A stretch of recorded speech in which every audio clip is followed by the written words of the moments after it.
नमस्कार दोस्तों, आपका हमारे धर्मार्थ चैनल में स्वागत है। पुरुषोत्तम मास महात्म्य 29वां अध्याय। उस गर्दे के ऐसे वचन सुनकर दूत बोले, क्या तुमने बड़ा भारी कार्य नहीं किया? हे प्रभु, सबसे उत्तम मास कैसे नहीं जाना? यह पुरुषोत्तम मास नाम से विष्णु का प्रिय है और महापवित्र है। उसमें तुमने ऐसा तप किया है जो देवताओं को भी नहीं प्राप्त हो सकता। हे महाराज, वन में बंदर की देह में तुमने इसका प्रभाव नहीं जाना। अनजाने में मुख के रोग से तुम्हारा निराहार व्रत हो गया। तुमने बंदरपन की चंचलता से वृक्ष के फल तोड़कर पृथ्वी पर फेंक दिए। उनसे दूसरे मनुष्य तृप्त हो गए और अंदर के बड़े भारी दुख से पानी भी नहीं पिया। इसीलिए तुम्हारे अनजाने में बड़ा भारी तप हो गया और फलों के गिराने से परोपकार भी हो गया। तीर्थ में 5 दिन गोते भी खाए।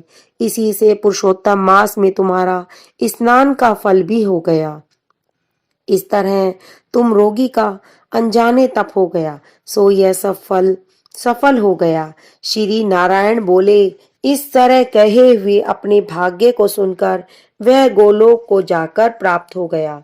श्री नारायण बोले, आश्चर्य को देखकर सब देवता चकित हो गए और पुरुषोत्तम की बड़ाई करते हुए सब अपने अपने स्थान पर चले गए। नारद जी बोले, हे तपोधने, आपने दिन के प्रथम भाग का कृत्य कहा, पिछले भाग का कृत्य कहो। पिछले भाग का कृत्य कैसे करना चाहिए, कृपया करके यह भी कहिए। श्री नारायण बोले, प्रातः काल का कर्म विधि से समाप्त कर फिर मध्याह्न काल की संध्या कर तिलों से तर्पण करें।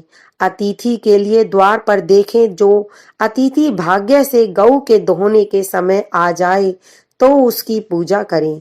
अत्यंत भक्ति से यथाशक्ति अन्न आदि से उसको संतुष्ट करें। भगवान यम कहते हैं कि फिर पूर्व की तरफ मुख करके मौन होकर शुद्ध सुंदर पात्र में अन्न की सराहना करते हुए भोजन करें। पहले स्वाहा के अंत ओंकार का उच्चारण कर घी से लपेटे हुए 5 ग्रासों को बिना दांत लगाए जीवा से निगल जाएं। फिर मन लगाकर पहले मीठा भोजन खाएं। ब्राह्मण शास्त्र विरुद्ध अभक्ष्य भोज्य आदि पदार्थों को न खाएं। सूखा बासी भोजन भी अभक्ष्य कहा है। भोजन पर बैठकर श्रेष्ठ मार्ग का विरोध न करें। श्रेष्ठ शास्त्र के आश्रय से पार ब्रह्म श्री कृष्ण का विचार कर फिर बुद्धिमान पुरुष सर्वत्र आजीका न होए तो भी एकाग्र मन होकर 2 घड़ी आत्मविद्या का श्रवण करें।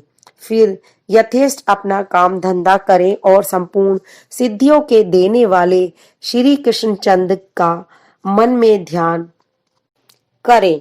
सूर्य के अस्त होने पर तीर्थ अथवा घर पर जाकर पैर धोकर सायंकाल की संध्या करें।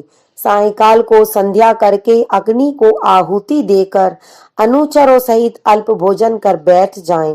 भोजन कर तकिया आदि सहित कोमल शैया पर जावें। गृहस्थी पुरुष सदैव भली प्रकार से गृहस्थ के कर्मों को करें। हिंसा नहीं करनी चाहिए।